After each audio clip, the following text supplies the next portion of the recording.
Hello friends, welcome back to my channel. আমি শুভেচ্ছা, তোমরা দেখছো অ্যালেক্স শুভেচ্ছা লাইফস্টাইল। আমার ছোট্ট একটা ব্লগে সবাইকে স্বাগতম জানাই। তো অনেক দিন পর একটা ব্লগ ভিডিও নিয়ে এলাম, তো তোমরা পরপর দেখতে থাকো। তো সবাই তো জানা আছে কালী পুজো, তো সবাইকে জানে শুভ দীপাবলি। তো ব্লগটা এখান থেকেই স্টার্ট করছি। এখন বাজে 10:47। তো পরপর সব কিছু ভিডিও এক এক করে শেয়ার করব, তো তোমরা পরপর দেখতে থাকো, শেষ পর্যন্ত দেখো কিন্তু। চলো শুরু করা যাক। তো বাড়িতে দুটো প্রদীপ ছিল, তো ওইগুলো এখন বসে বসে রং করব, তো পরপর দেখতে থাকো।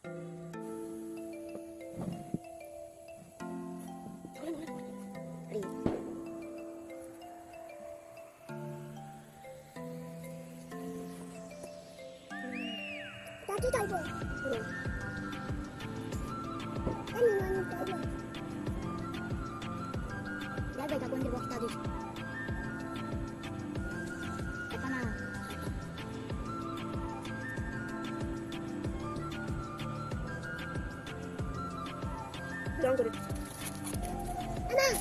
আমি দিদি বাই দয়ে আমি তুমি দিদি বাই দয়ে একটা আনা আনা না কি বাড়ি যাবো তুমি এত দিদা হ্যাঁ ওটি সবুজ দিদি বাই দয়ে একটা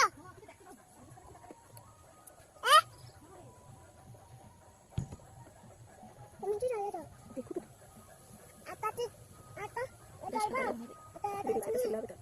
হ্যাঁ এটা শুকনো হবে, পড়ে যাবো।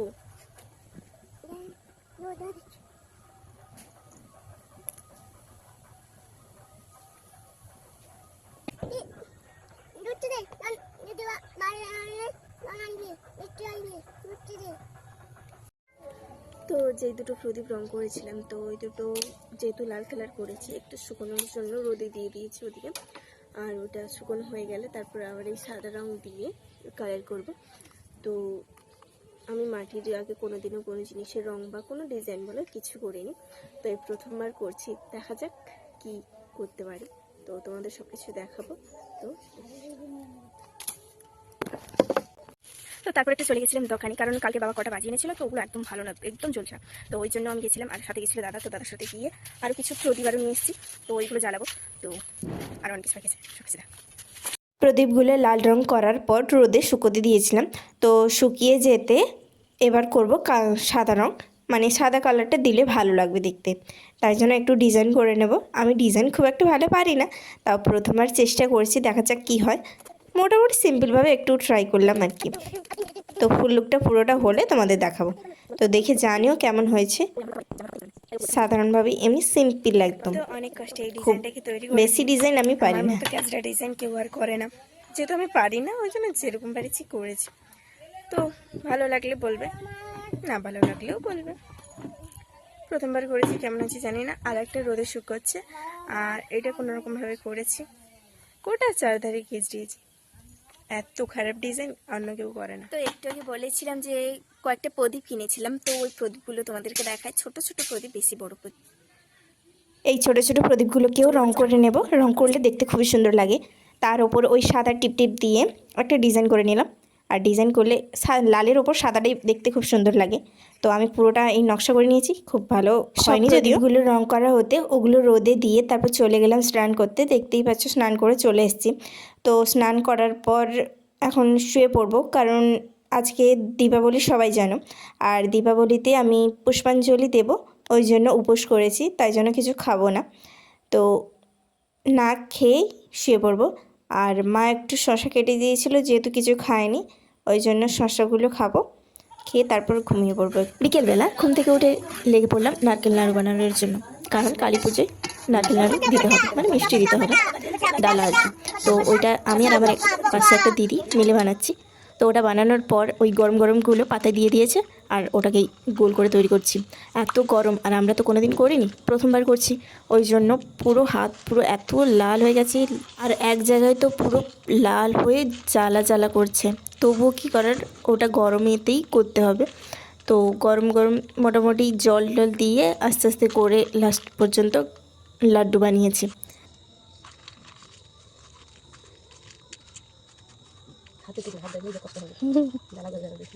অনেক সময় লাড্ডু করার পর তো ফাইনালি শেষ হলো লাড্ডু তৈরি করা। আর এখানে সবগুলো এক জায়গায় করা হয়ে গেছে। ওইসব করতে করতে অন্ধকার হয়ে গেছে। আর অন্ধকার হওয়ার পর সবাই বললো যে হচ্ছে প্রদীপ জ্বালাতে। তো তাই জন্য আমি বসে পড়েছি বাতি বানানোর জন্য।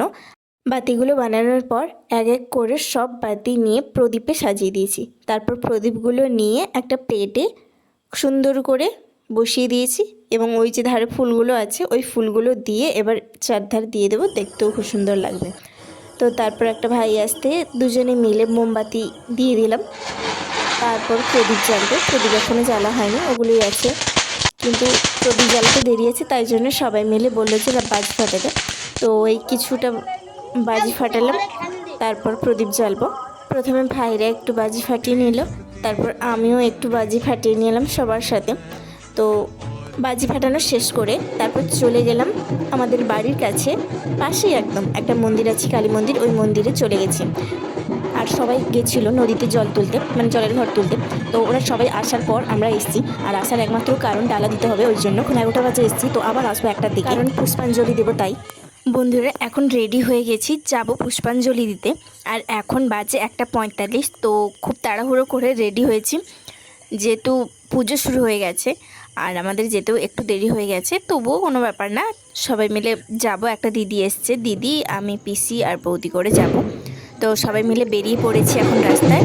তারপর চলে এলাম মন্দিরে। এটা হচ্ছে মন্দিরের গেট সাজিয়েছে, আর এটা হচ্ছে পুজোর প্যান্ডেল। তো কেমন লাগছে অবশ্যই কমেন্টে জানিও। ভিডিওটি ভালো লাগলে অবশ্যই লাইক কমেন্ট শেয়ার করে পাশে দেখো। আর এদিকে মায়ের পুজোও শুরু হয়ে গেছে এবং চারিদিকে বাজনা বাজছে। আর যারা পুষ্পাঞ্জলি দেবে এবং যারা পুজো দেখতে এসছে তারা এক জায়গায় জড়ো হয়ে বসে পড়েছে।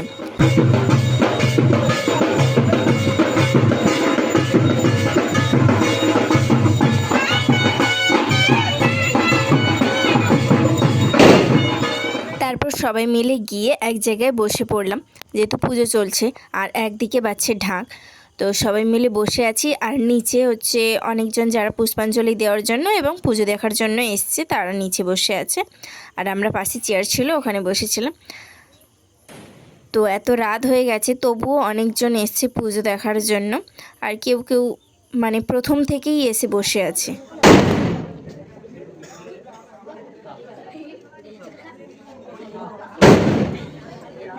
মায়ের পুজো চলছে এবং বসে বসে এত ঘুমও পাচ্ছে এদিকে, তারপর খিদেও পাচ্ছে, কিন্তু পুষ্পাঞ্জলি শেষ না হলে অনেকক্ষণ ধরে বসে আছি। আর পুষ্পাঞ্জলি দিতে বাজবে 4:30, মানে বহুত বাকি আছে এখন।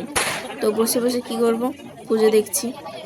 অনেকক্ষণ ধরে বসে থাকার পর ঠাকুর মশাই শুরু করলেন মায়ের পুজো এবং আরতি হচ্ছে। তো আমরা বাইরে দাঁড়িয়ে দাঁড়িয়ে দেখছিলাম, আর সবাই মিলে একজোট হয়ে দাঁড়িয়ে পড়েছে। তো পুজো চলছে, তোমরাও পুজোটা দেখো।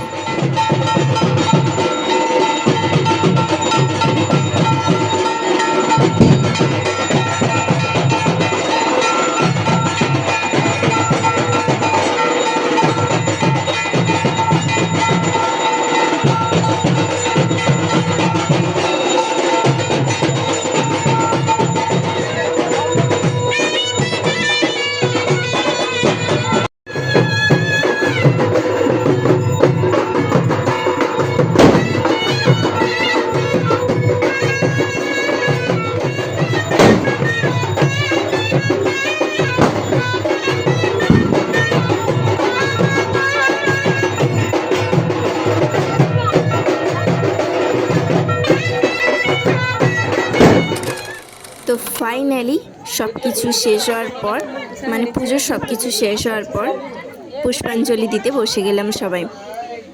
আর পুষ্পাঞ্জলি হয়েছে 4:30-4:30 দিকে। তো এখন বসে পড়েছি। তো আমরা পুষ্পাঞ্জলি দিই আর তোমরা ভিডিওটা দেখতে থাকো। ভিডিওটা ভালো লাগলে অবশ্যই লাইক কমেন্ট শেয়ার করে পাশে থাকবেন। পুষ্পাঞ্জলিটা দিয়ে নিই, তারপর আবার তোমাদের সব কিছু দেখাবো। তো চোখ পুষ্পাঞ্জলি দেওয়ার পর প্রণাম করে চলে এসেছি। আর এদিকে পুষ্পাঞ্জলি দিতে দিতে সকালও হয়ে গেছে। তারপর শুরু হলো বাতাসা হরিলোট। আর সকাল হয়ে গেছে যেহেতু, তাই জন্য অনেক মানুষ জড়ো হয়েছে। পরপর আরও আসবে।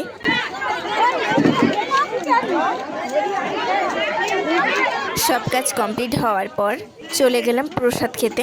আর দুধারে দুটো লাইন করেছে, একদিকে আমরা যাচ্ছি আর একদিকে অন্যরা যাচ্ছে। তো খুব ভিড়, প্রসাদটা নিয়ে নিই তারপর তোমাদের সাথে কথা বলছি। তো এদিকে প্রসাদ নেওয়াও কমপ্লিট হয়ে গেছে। প্রসাদ নেওয়া শেষ করে চলে গেলাম, পাশেই আর একটা পুজো হচ্ছে তো ওখানে যাব।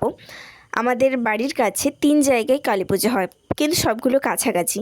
তো এবারে এই বছর দুটো জায়গায় গেছি, আর একটা জায়গায় যাওয়া হয়নি। তো এই যে একটা কালী মন্দির হয়েছে, দেখো কেমন লাগছে। এমনিতেও কালী মন্দিরটা খুব সুন্দর বানিয়েছে এটা। আগেরটা যেটা দেখিয়েছিলাম ওটা হচ্ছে ওই মন্দিরটা ওখানেই থাকে, আর এটা হচ্ছে বানিয়ে আনানো হয়েছে। তো দুটোই খুব সুন্দর।